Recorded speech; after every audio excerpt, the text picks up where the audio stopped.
نحمدہ ونصلی علی رسولہ الکریم اما بعد بسم اللہ الرحمن الرحیم۔ مسائل اعتکاف کی آج کی نشست میں ایک بار پھر حاضر ہوں۔ معزز سامعین کو میری طرف سے السلام علیکم ورحمۃ اللہ وبرکاتہ۔ اگر آپ بھی رمضان المبارک اور اعتکاف سے متعلق مسائل معلوم کرنا چاہتے ہیں تو اسی ویڈیو کے کمنٹس بار میں اپنا سوال تحریر فرمائیں، نیز اپنا اور اپنے شہر کا نام لکھنا مت بھولیے۔ عائشہ ناز صاحبہ کراچی سے پوچھتی ہیں کہ صدقۃ الفطر کس پر واجب ہوتا ہے اور اس کا نصاب کیا ہے،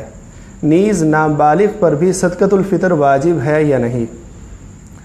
محترمہ، آپ کے سوال کا جواب یہ ہے کہ جو شخص بھی یکم شوال یعنی عید الفطر کے دن صبح صادق کے وقت موجود ہو،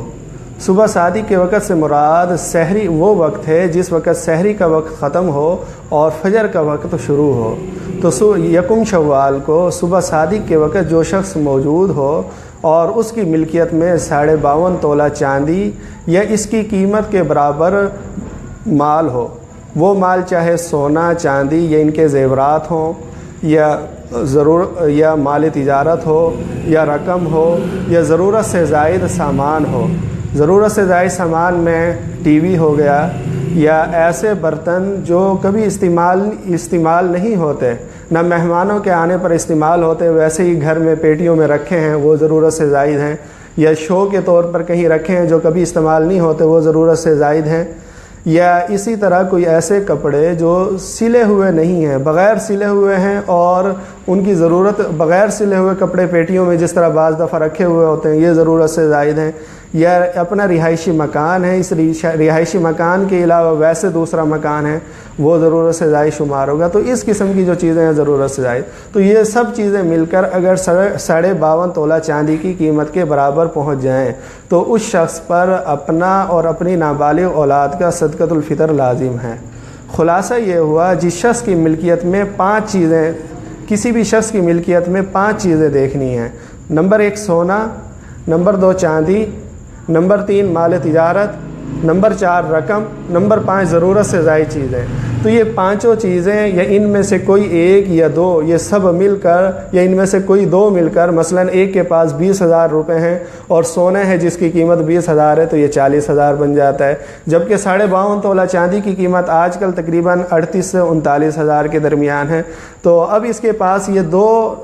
رقم اور سونا مل کر 40,000 بن رہے ہیں، تو اس صورت میں اس پر اپنا بھی صدقۃ الفطر واجب ہوگا اور اپنی نابالغ اولاد کا بھی صدقۃ الفطر واجب ہوگا۔ تو یہ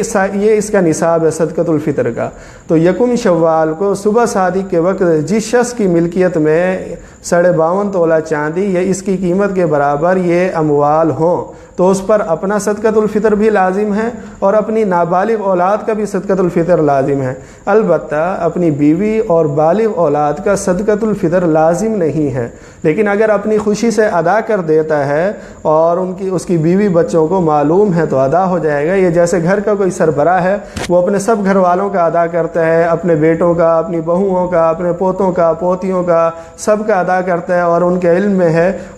تو ایسی صورت میں جب سربراہ نے ادا کیا تو سب کی طرف سے ادا ہو جائے گا۔ البتہ صرف نابالغ پر خود لازم نہیں ہے بلکہ اس کا والد اگر صاحب نصاب ہوا تو اس کے والد پر صدقۃ الفطر لازم ہوگا کہ وہ اپنی نابالغ اولاد کا بھی صدقۃ الفطر نکالے۔ محترم جناب اویس صاحب امریکہ سے پوچھتے ہیں کہ اگر میں اپنا صدقۃ الفطر پاکستان میں ادا کرنا چاہوں تو امریکہ کے اعتبار سے ادا کروں گا یا پاکستان کے اعتبار سے ادا کروں گا؟ محترم جناب اویس صاحب، آپ کے سوال کا جواب یہ ہے کہ اگر آپ پاکستان میں خود یا کسی کے ذریعے صدقۃ الفطر ادا کرنا چاہ رہے ہیں اور صدقۃ الفطر میں اگر اجناس دے رہے ہیں، گندم دے رہے ہیں یا کشمش کھجور یا جو دے رہے ہیں، ان میں سے اگر کوئی کسی چیز سے اجناس سے اگر آپ صدقۃ الفطر ادا کرنا چاہ رہے ہیں تو ایسی صورت میں گندم اگر آپ دینا چاہتے ہیں تو 2 کلو احتیاطاً، اور اگر کھجور کشمش یا جو سے دینا چاہتے ہیں تو 3.5 کلو کھجور یا کشمش یا جو دینا ہوگی۔ اور اگر آپ رقم سے صدقۃ الفطر ادا کرنا چاہ رہے ہیں، اجناس نہیں دینا چاہ رہے ہیں بلکہ قیمت روپے رقم دینا چاہ رہے ہیں، تو ایسی صورت میں آپ کو امریکہ کے اعتبار سے دینا ہوگا کہ امریکہ میں مثلا 2 کلو گندم کی جو قیمت ہوئی اس قیمت کی رقم پاکستان میں دینا ہوگی۔ مثال کے طور پر ہم فرض کرتے ہیں کہ امریکہ میں 2 کلو گندم $10 کی ہے، تو $10 کے پاکستانی اعتبار سے آج موجودہ دور کے اعتبار سے تقریباً 1050 روپے بنیں گے۔ تو اگر آپ پاکستان میں آپ گندم سے صدقۃ الفطر ادا کرنا چاہتے ہیں تو 2 کلو گندم دیں گے، اور اگر رقم سے ادا کرنا چاہتے ہیں تو تقریباً 1050 روپے دینا ہوگی۔ محترم جناب بلال صاحب بمبئی انڈیا سے پوچھتے ہیں کہ روزے کی حالت میں بلڈ ٹیسٹ کروانا یا بلڈ دینا کیسا ہے؟ محترم جناب بلال صاحب، آپ کے سوال کا جواب یہ ہے کہ روزے کی حالت میں خون دینا یا خون ٹیسٹ کرانا دونوں درست ہیں، اس کے اندر کوئی حرج نہیں ہے۔ البتہ اگر کوئی شخص ایسا ہے کہ جسے خون دینے کا تحمل نہیں ہے، وہ خون دینے کو برداشت نہیں کر سکتا، مثلا وہ کمزور ہے اتنا کہ اگر اس نے خون دیا تو اس کی کمزوری بڑھ جائے گی، یا بیمار ہے اس کی بیماری اتنی بڑھ جائے گی کہ اسے خود روزہ توڑنا پڑ جائے گا، تو ایسی صورت میں اس شخص کے لیے خون دینا مکروہ ہے، کیونکہ ایسی صورت میں خود اس کو اپنا روزہ توڑنا پڑے گا۔ تو اس لیے ورنہ نارمل حالت میں، عام حالت میں خون دینے کے اندر کسی قسم کا کوئی مسئلہ، کوئی حرج نہیں ہے۔ محترمہ بنت عارف صاحبہ پشاور سے سوال کرتی ہیں کہ کئی لوگ فجر کی اذان تک سحری کھاتے رہتے ہیں، اور جب انہیں منع کیا جاتا ہے تو کہتے ہیں کہ جب تک اذان ختم نہ ہو اس وقت تک سحری کا وقت ختم نہیں ہوتا، تو کیا فجر کی اذان ختم ہونے تک کھانے پینے سے روزہ ہو جاتا ہے یا نہیں؟ آپ نے اہم سوال کیا، اس کا جواب یہ ہے کہ سحری اور افطاری کا تعلق اذان سے نہیں ہے بلکہ وقت سے ہے۔ جس وقت سورج غروب ہو جائے گا تو سحری